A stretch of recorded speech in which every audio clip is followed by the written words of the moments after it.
Bienvenue à Macérac, un petit village des Marches de Bretagne, au confluent de la Vilaine et du Don. On y mène une vie paisible, à l'image de celle de son plus vieux hameau, Pimbu. Ici, on rallume parfois les vieux fours. C'est notre grande bouffe. On entretient les jolies maisons de pierre.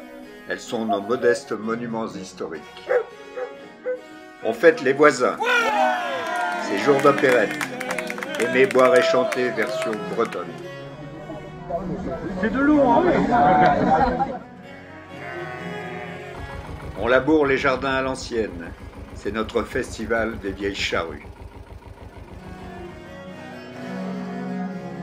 Et on se balade dans le marais voisin qui fait du si beau foin dans notre landerneau. Car ce marais immense, plus de la moitié de la surface communale, profite de ces inondations d'automne et d'hiver qui en font une véritable petite mer, un Morbihan éphémère qui barque souvent la route vers la Vilaine. À la belle saison, ces eaux perdues, une faune et une flore enchantent ce plat pays. Les oiseaux y pêchent, les hommes y récoltent un foin qui fit la richesse de Macérac. Bref, un village sans histoire, sans secret, direz-vous.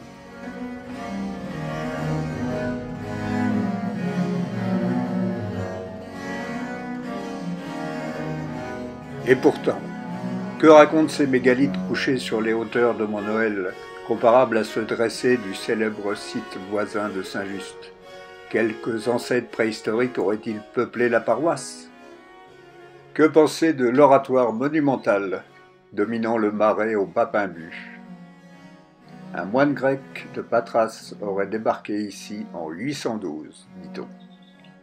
Les vitraux de la nouvelle église de Macérac racontent cette aventure. Il aurait donc remonté la Vilaine, à la voile, tiré des bords entre les îles du Marais de Murin, pour fonder là un monastère. Saint Benoît et ses compagnons y auraient construit des huttes, les premières habitations du hameau préfigurant le village. Une paroisse placée ainsi sous sa protection depuis plus d'un millénaire. Faut-il croire à cette légende? Si oui, il lui fallut bien du courage et l'aide de son seigneur pour résister aux massacres perpétrés par les Vikings à cette époque. Les redoutables guerriers scandinaves ne furent mis en déroute que bien plus tard, entre Macérac et Avessac, au lieu dit justement baptisé la Déroute. À sa mort, en 845, Bretons et Francs s'affrontent aussi dans le coin.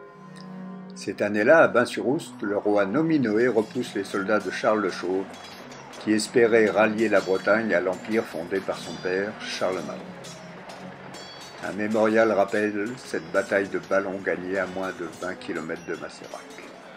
En 851, c'est le fils de Nominoé qui scelle définitivement l'indépendance de la Bretagne à Janglan, entre Belley et Grand Fougeray. Erispoé bat une nouvelle fois les Francs à quelques kilomètres d'ici. A-t-il cavalé sur les terres de Macérac, franchi la Vilaine au bout du Marais ou chez les voisins de Belley? Les historiens en discutent encore. On peut aussi discuter de l'époque de construction de la chapelle Saint-Benoît. 9e siècle, dit-on, plus sûrement au 10e, puisque le roi breton Alain le Grand n'offrit la paroisse à la puissante abbaye de Redon qu'en 897.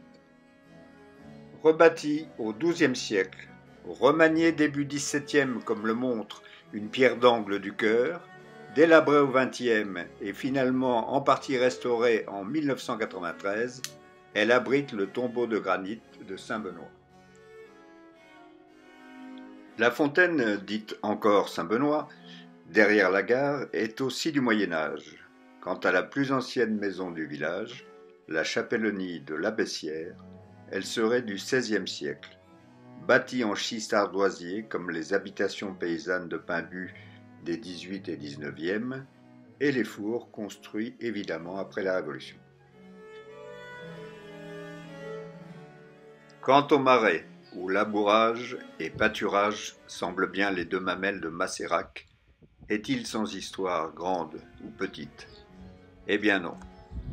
La grande histoire remonte la Vilaine, Saint-Benoît jusqu'à Paimbue, et les envahisseurs à pied, à cheval ou en dracard.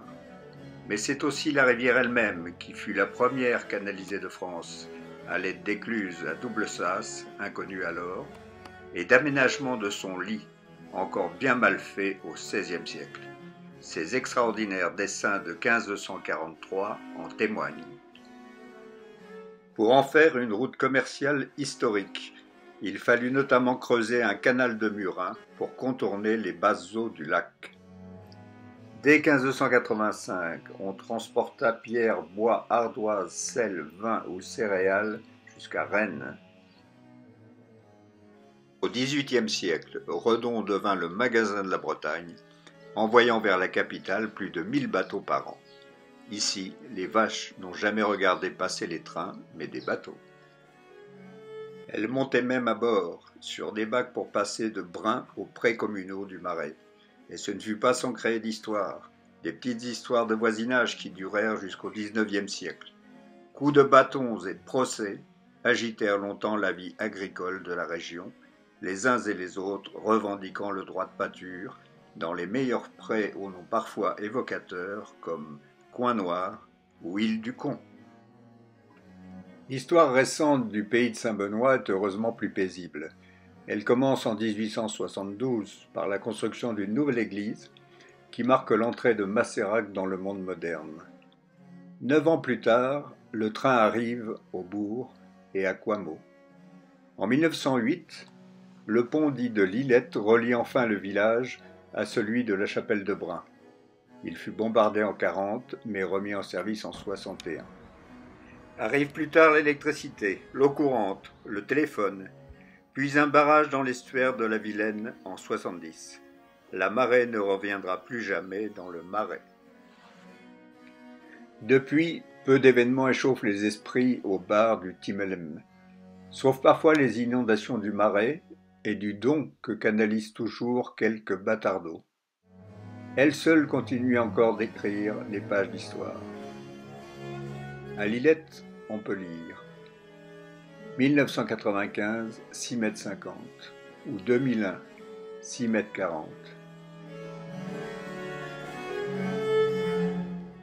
Mais hélas, Masserac, en ce XXe siècle, perd une partie de ses charmes. Son moulin à vent cesse de tourner. Les chaînes des puits rouillent.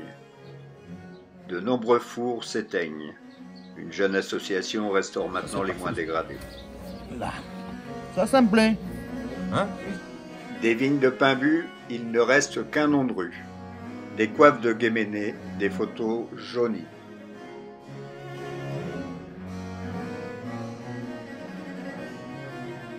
C'est pour conserver la mémoire de ces richesses rurales et tenter de percer les secrets d'histoire du village qu'une association a vu le jour début 2020. Ces recherches d'archives préliminaires et la création d'une banque d'images, photos et vidéos ont permis la réalisation de ce premier film de l'association Histoire et Patrimoine de Masserac.